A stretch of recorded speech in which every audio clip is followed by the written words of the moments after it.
যে পতাকার জন্য আপনি লড়লেন 18টা বছর, আজ সেই পতাকায় পাচ্ছেন না দাঁড়াতে, নিতে পারছেন না শেষ বিদায়।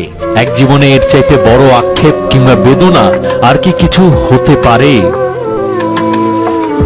দোষটা কার? থাকতেই পারে অনেক যুক্তি, খানিকটা পাল্টা যুক্তি, অনন্ত ব্যাখ্যা।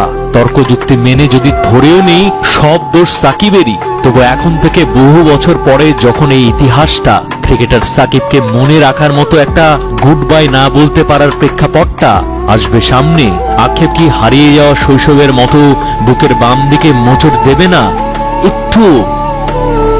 কতজন কৈশোর থেকে যৌবনে গিয়েছিল সাকিবের শুরুতে, আর এই শেষের বেলায় জীবনের মধ্য গগনে জীবনের সব ভালোবাসাই কি যুক্তি নিয়মের লাইনে দাঁড়িয়েছিল?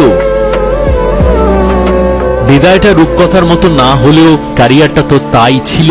ক্রিকেট রূপকথার রাজপুত্র স্বয়ং বিরাট কোহলি আরেক রাজপুত্রের মূল্যটা তাই হয়তো জানেন। সম্মানের প্রতীক হিসেবে নিজের সই করা একটা ব্যাট যে দিয়েছেন, সেটা সবার আগে খবর দেওয়ার লাগাতার প্রতিযোগিতায় সামাজিক যোগাযোগের সয়লাভ। নিউজের বাইরে চোখটা বন্ধ করে ক্রিকেটার সাকিবকে মনে করলে গ্রাস করে 18 বছরের স্মৃতিগুলো সিনেমার ট্রেলারের মতো।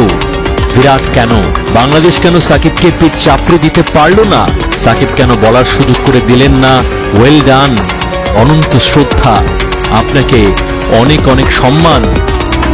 গুণীর গুণ করতে পারে না, নাকি গুণী ধরে রাখতে